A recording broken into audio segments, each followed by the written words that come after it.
Hello student, आज हम लोग देखेंगे क्लास 10th के एनसीईआरटी मैथमेटिक्स के चैप्टर 4 के एक्सरसाइज 4.1 को। तो स्टार्ट करते हैं इसके पहले क्वेश्चन से। तो इसका पहला क्वेश्चन है, check whether the following are quadratic equation. यानी कि चेक करने के लिए कहा गया है कि जो भी यहाँ इक्वेशंस वगैरह दिए गए हैं वो क्वाड्रेटिक इक्वेशन है कि नहीं। The following are quadratic equation are quadratic equation. तो इसमें 1 का पहला है x plus 1 whole square equal to 2 into x minus 3। तो इसमें ये चेक करना है कि ये क्वाड्रेटिक इक्वेशन है कि नहीं, वो चेक करना है। क्वाड्रेटिक इक्वेशन का अगर स्टैंडर्ड फॉर्म देखें तो A X square plus B X plus C equal to 0। अगर ये टर्म मिसिंग रहेगा तो भी चलेगा, A X square plus C equal to 0, कोई दिक्कत नहीं। ये भी हो सकता है या तो ऐसे भी फॉर्म में हो सकता है। तो यहाँ क्या इसमें ये कंडीशन है कि ए यानी कि 0 के इक्वल नहीं होना चाहिए। ठीक, अगर ये 0 हो जाएगा तो ये वाला क्या हो जाएगा, पूरा 0 हो जाएगा ये वाला टर्म। और इस तरीके से स्क्वायर, इसका डिग्री 1 हो जाएगा। जैसे अगर ये डिग्री का ख़त्म हो जाए तो क्या बचेगा, बी एक्स प्लस सी। तो इस तरीके से ये लीनियर इक्वेशन हो जाएगा, क्वाड्रेटिक इक्वेशन नहीं रहेगा। तो इसलिए पहले हम इसको क्या करते हैं कि इसको पहले रिड्यूस्ड करते हैं फॉर्म में, यानी कि वो क्वाड्रेटिक फॉर्म में या तो जो भी फॉर्म होगा, जो सिंपलेस्ट फॉर्म, उसके बाद देखते हैं क्या होता है। यहाँ इसको एक्सपेंड करते हैं, A square plus B square plus 2ab अगर करें तो इस तरीके का हो जाएगा, और 2x माइनस 6 ऐसे हो जाएगा। ये एक्स स्क्वायर, ये 2x कैंसिल हो गया, प्लस 1 और ये प्लस 6 ऐसे हो जाएगा। और इस साइड में RHS साइड में क्या करना है हम लोगों को, RHS 0 कर देना है इधर के साइड को। तो यहाँ एक्स स्क्वायर और ये हो जाएगा प्लस 7 इक्वल टू 0। इस तरीके से क्या देख रहे हैं कि ये किस फॉर्म में है, ए एक्स स्क्वायर प्लस ये बी एक्स वाला टर्म तो इसमें है नहीं, कांस्टेंट टर्म है, इक्वल टू 0। ये इस फॉर्म में है। तो इट मीन्स ये क्या है, एक है, यानी क्वाड्रेटिक इक्वेशन ये है। तो ऐसे कह सकते हैं,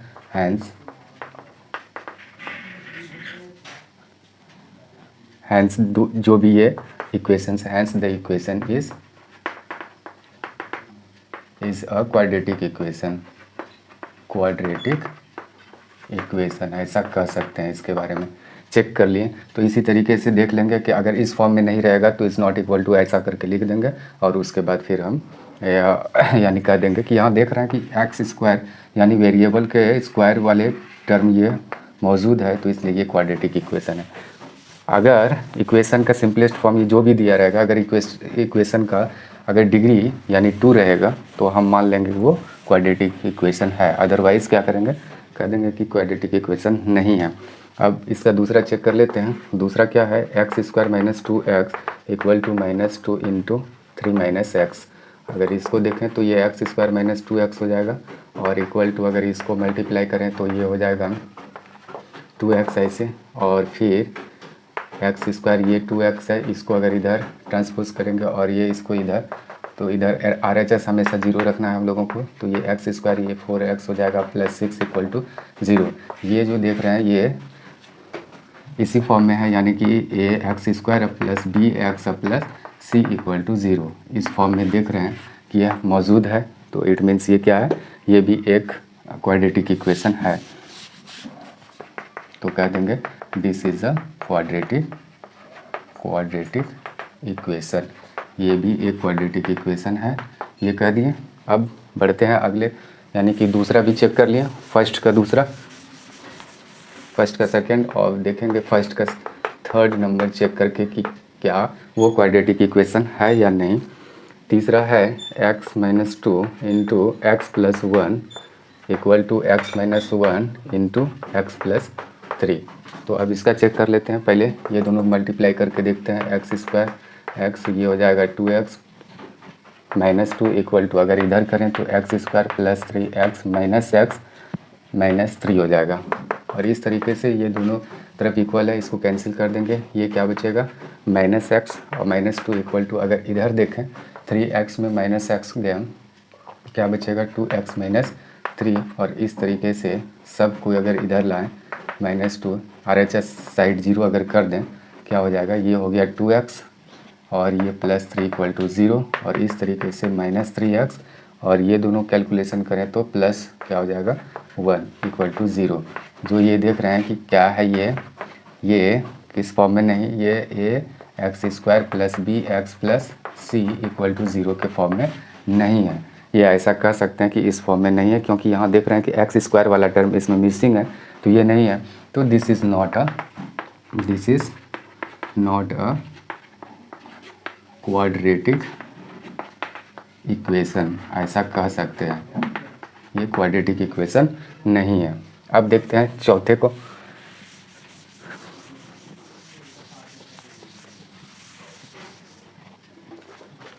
चौथा देख लेते हैं।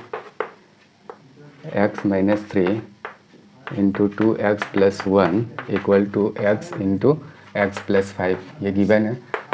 अब इसको सिंप्लीफाई करके देखते हैं क्या है ये।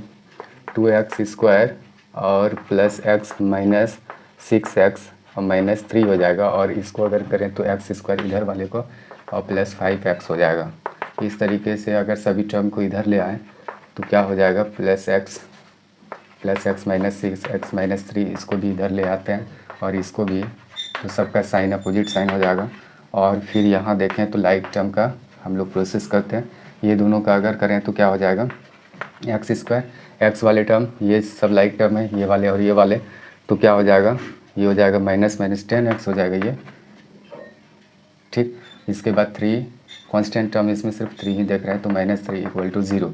तो ये वाला जो देख रहे हैं तो किस फॉर्म में है, ये ax² + bx + c equal to 0 के फॉर्म में देख रहे हैं इसको। इट मीन्स ये भी क्या है, एक क्वाड्रेटिक इक्वेशन है। देख रहे हैं यहाँ x² वाले इसके कोएफिशिएंट यहाँ 1 है, a के बदले यहाँ 1 है, और यहाँ b के बदले -10 है, और c के बदले यहाँ -3 है, तो यहाँ देख पा रहे हैं। तो this is a quadratic equation, ऐसा कह सकते हैं कि हम लोग, ये क्या है, एक क्वाड्रेटिक इक्वेशन है। अब बढ़ते हैं अगले क्वेश्चन की तरफ। तो ये चौथा था, यानी 4th नंबर। अब देखते हैं 5th नंबर, चेक करते हैं। 5th नंबर पे क्या है कि 2x - 1 और इंटू x - 3 और equal to x + 5 into x - 1। अगर ये दोनों को मल्टीप्लाई करें और फिर इधर कर लेंगे RHS साइड, तो इधर कर लेते हैं पहले 2x² माइनस क्या हो जाएगा 6x और -x और माइनस +3 इक्वल टू इधर करें तो x² - x अब +5x - 5, और इस तरीके से क्या हो जाएगा, पहले देख लेते हैं, लाइक टर्म का प्रोसेस कर लेते हैं। ये हो जाएगा 7x + 3 और इधर देखें तो x², ये दोनों का करके देखें तो 4x - 5 हो जाएगा। और इस तरीके से फिर हम सभी टर्म को LHS साइड ले आते हैं। ये इसको अगर इधर लाएंगे तो -x², ये -4x अब +5 इक्वल टू 0, क्यों हमेशा हम लोगों को RHS क्या रखना है, 0 के बराबर रखना है। तो यहाँ देखते हैं 2x² में 1x² गया, फिर 7x और लाइक टर्म एक यहाँ देख रहे हैं, ये दोनों को प्रोसेस करें तो 11x हो जाएगा, और ये 3 और +5 हो जाएगा 8 इक्वल टू 0। तो यहाँ जो देख रहे हैं ये क्या हो जाएगा, किस फॉर्म में है, ax² + bx + c equal to 0 के फॉर्म में है। इट मीन्स यहाँ देख रहे हैं कि यहाँ x वाले भी टर्म है, x² वाले भी टर्म है, और कांस्टेंट टर्म भी है, तो इस फॉर्म में है। तो दिस इज़ कह सकते हैं कि this is a quadratic equation, quadratic equation. अब हो गया। अब बढ़ते हैं अगले क्वेश्चन की तरफ। ये था 5वां, यानी एक्सरसाइज 4.1 के पहले का 5वां चेक कर लिए हम लोग। अब बढ़ते हैं अगले क्वेश्चन की तरफ। अगला है 5वां चेक कर लिया है, अब 6ठा है, यानी 6th number question. 3x + 1 equal to x - 2 whole square.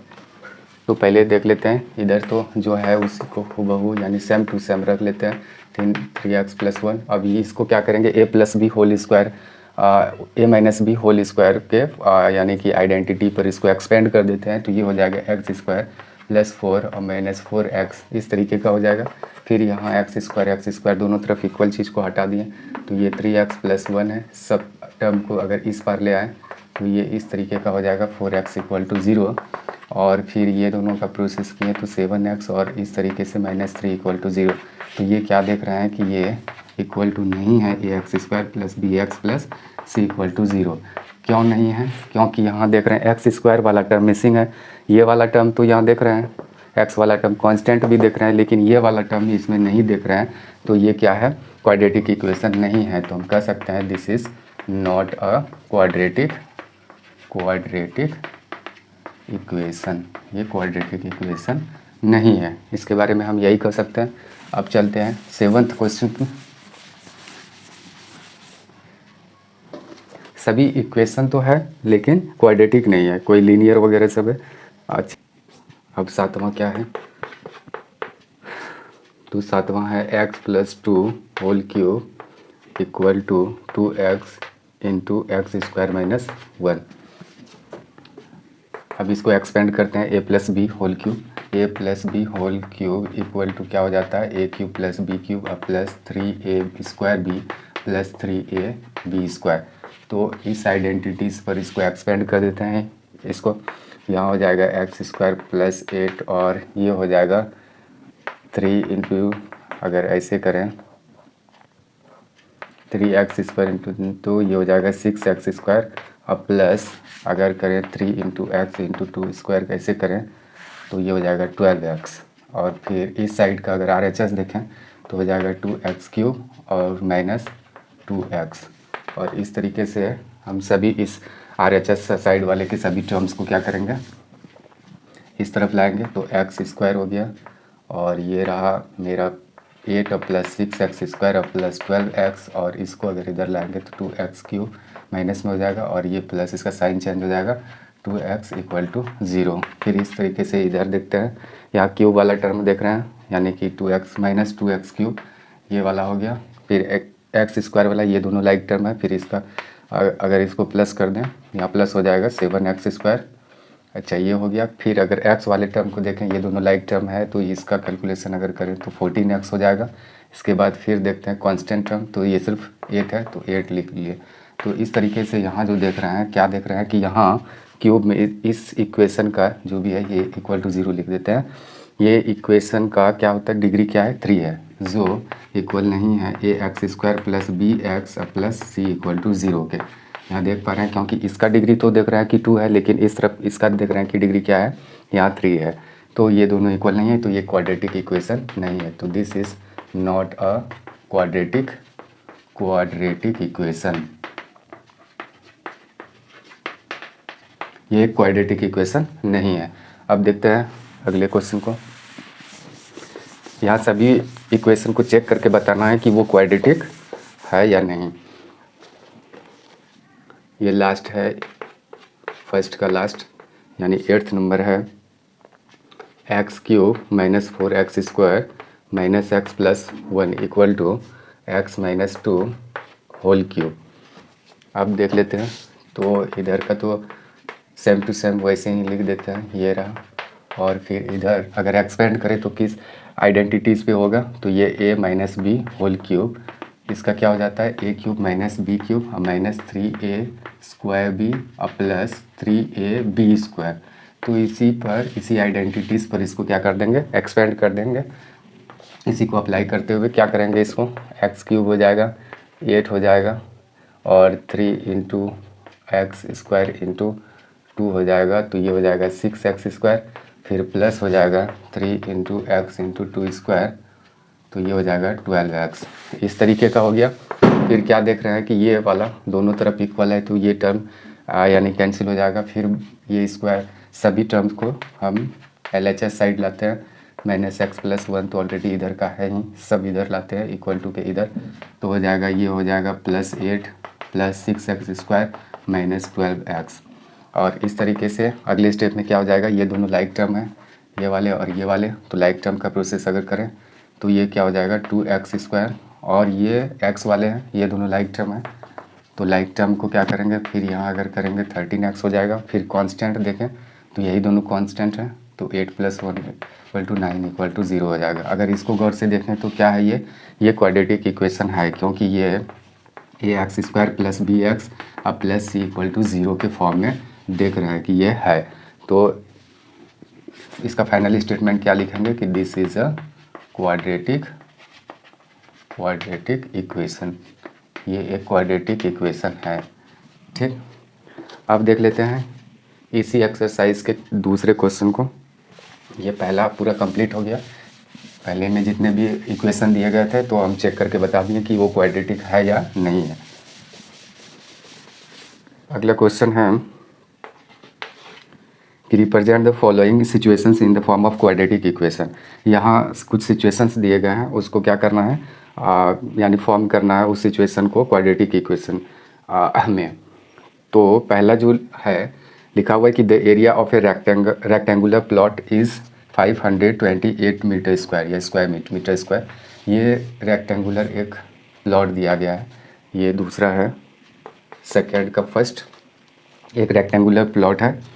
The area of rectangular plot is, ये एरिया इसका दिया गया है, गिवन है 528 मीटर स्क्वायर यानी 528 मीटर स्क्वायर दिया गया है। The length of the plot is 1 more than twice its breadth.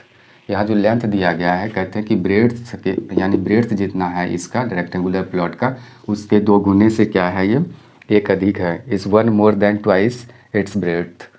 तो हम ब्रेड्थ को मान लें अगर ये x मीटर है तो क्वेश्चन के अकॉर्डिंग क्या हो जाएगा, इसका लेंथ इक्वल टू ये ब्रेड्थ इक्वल टू अगर x मीटर अगर मान लें तो क्वेश्चन के अकॉर्डिंग क्या हो जाएगा लेंथ, यानी उसमें कहा गया है कि ब्रेड्थ के 2 गुने से एक अधिक है, तो यानी कि ये 2x + 1 ये मीटर हो जाएगा। ठीक, to find we need to find the length and breadth of the plot. तो उसके लेंथ और ब्रेड्थ को निकालना है। तो इसमें इक्वेशन फॉर्म करने के लिए कहा गया है, तो सबसे पहले हम लेट द ब्रेड्थ ऐसे मान लेते हैं, ब्रेड्थ ऑफ द रेक्टेंगुलर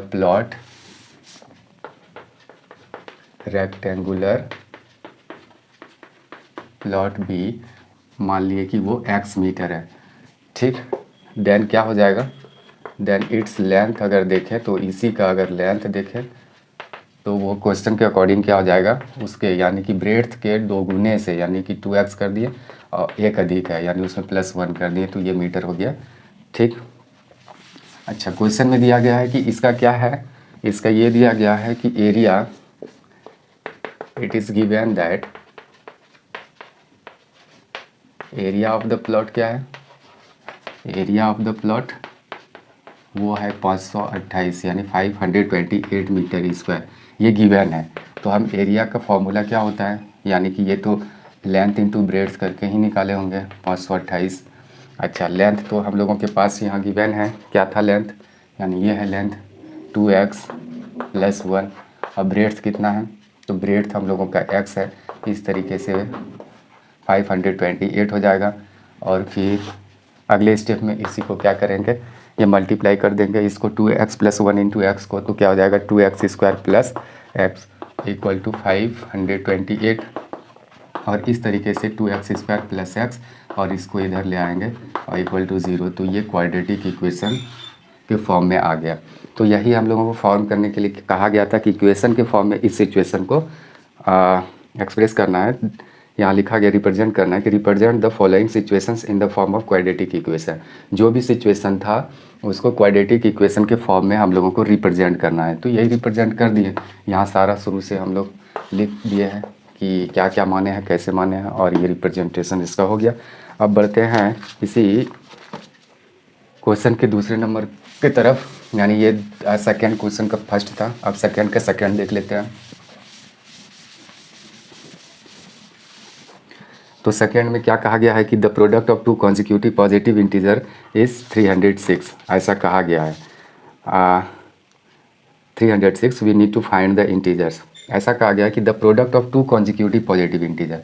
अच्छा पॉजिटिव इंटीजर की बात कर रहे हैं, जैसे कि ये 0 है, ये 1 2, जैसे नंबर लाइन पर अगर इसको देखें इंटीजर्स को तो ये -1 -2 -3 जो भी है। यहाँ पॉजिटिव इंटीजर की बात कर रहे हैं, वो भी लगातार कोई भी, यहाँ हम ऐसे जैसे कि ये 2 और 3 को लिया है, इंडिकेट किया है, तो ये लगातार कोई पॉजिटिव इंटीजर है। अगर एक पॉजिटिव इंटीजर को x मान लेंगे तो दूसरे उसके नेक्स्ट इंटीजर को मानने के लिए हमको क्या करना होगा, पहले में 1 को प्लस कर देना होगा। जैसे अगर इसको x हम लोग मान के चले हैं तो यहाँ इसको सेकेंड नेक्स्ट वाले को क्या मानना पड़ेगा, x + 1। तो 2 कॉन्जिक्यूटिव इंटीजर को हम लोग x और x + 1 से यानी कि उसको मान के बना सकते हैं। तो यहाँ मान लेते हैं कि late the to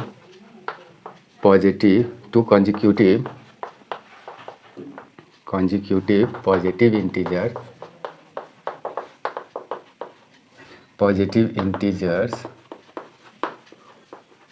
be x and x plus 1।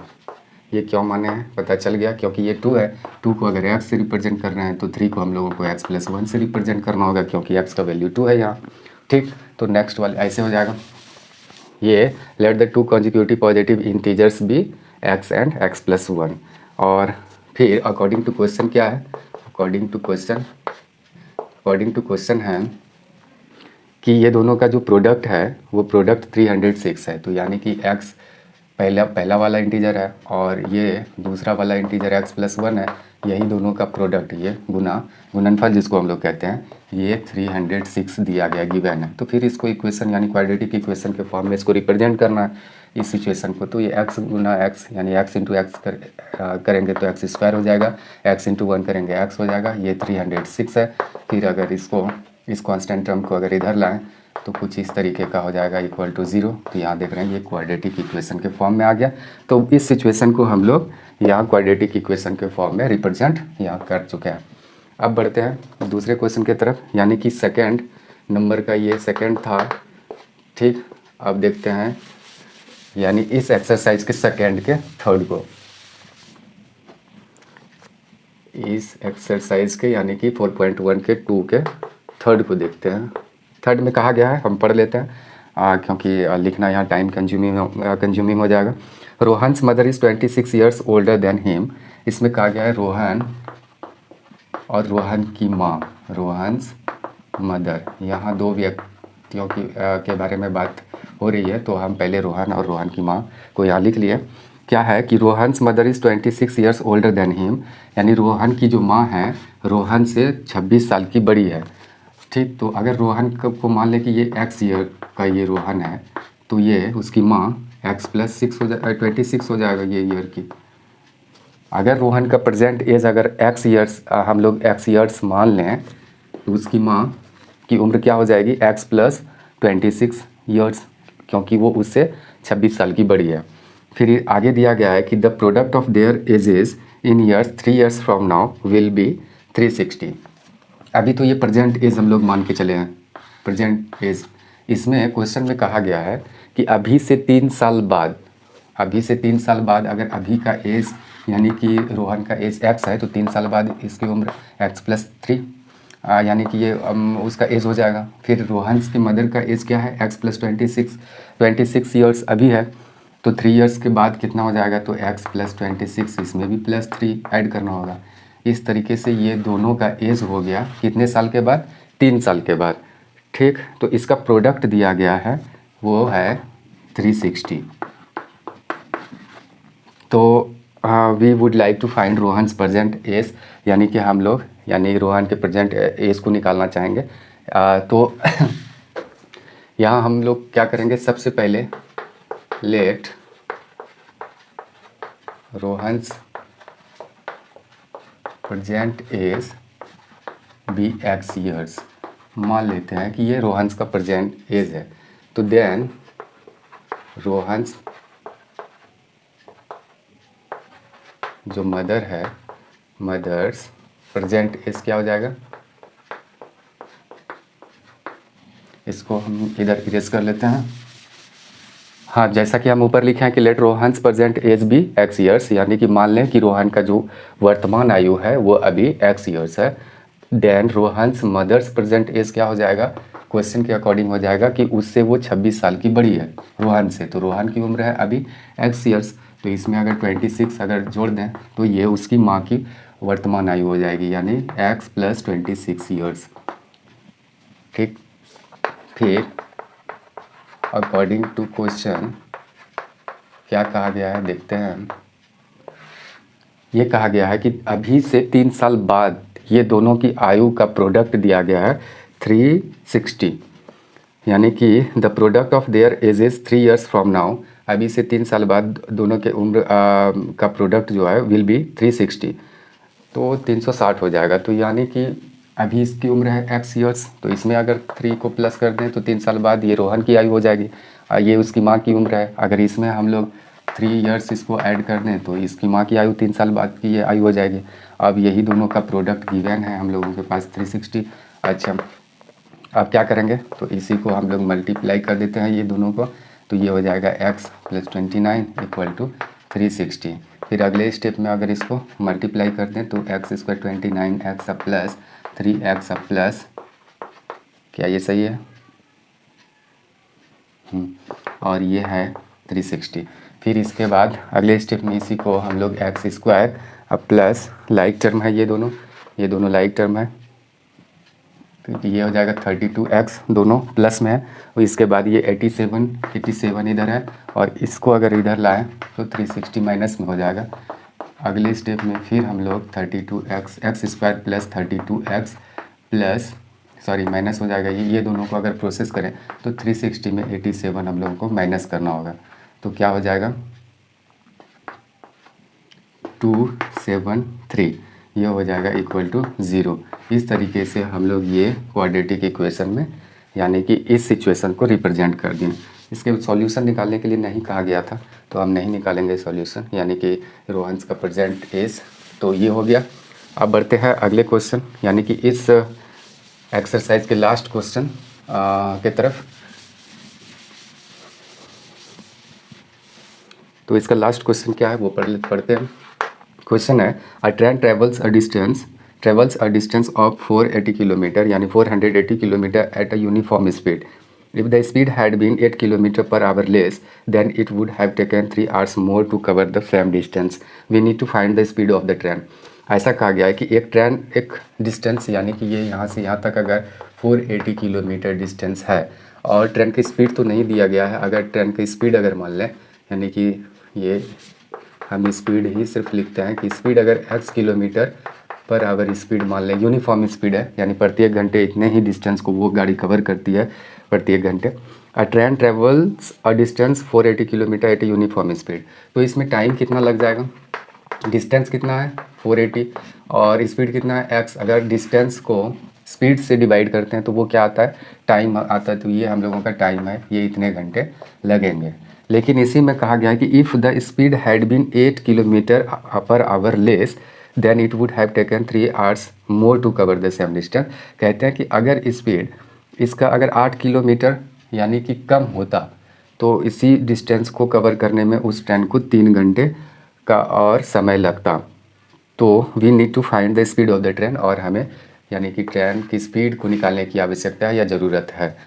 तो इसमें क्या कहा गया कि स्पीड तो अभी हम लोग x km/h माने हैं, कहते हैं कि वो 8 km/h यानी घट जाए, तो ये x में अगर 8 को माइनस कर दें तो ये स्पीड न्यू स्पीड है, न्यू स्पीड यानी उसी डिस्टेंस को कवर करने में इसको टाइम, जो ये टाइम लगा 3 घंटे, 3 घंटे क्या है 3 hours more to cover the same distance, तो इसमें 3 घंटे ज़्यादा समय लगेगा। जो समय इसमें लगा था, ये समय तो ऑलरेडी पहले लगता ही है, लेकिन अब न्यू टाइम ये हो गया। तो अच्छा, ये 3 घंटे ज़्यादा है, ये 3 घंटे कम है, तो इसी में अगर ये वाला टाइम पुराने वाले टाइम को घटा दें तो क्या हो जाएगा, ये तो न्यू टाइम है, क्योंकि ये डिस्टेंस अपॉन क्या किया है स्पीड इक्वल टू ये भी टाइम है, ये भी टाइम है। तो नए वाले टाइम में ये ज़्यादा समय लगा, क्योंकि स्पीड का में ऑब्वियसली इसमें टाइम ज़्यादा ही लगेगा, और इसका स्पीड ज़्यादा है तो टाइम कम लगेगा। तो इसमें अगर इसको माइनस करेंगे 3 डिफरेंस आएगा, यानी 3 घंटे का डिफरेंस है। तो ये स्पीड हम लोगों को फाइंड आउट करना है। तो मान लेते हैं कि कौन सा नंबर है, 4 नंबर है, ये 2 का 4 है। Let the uniform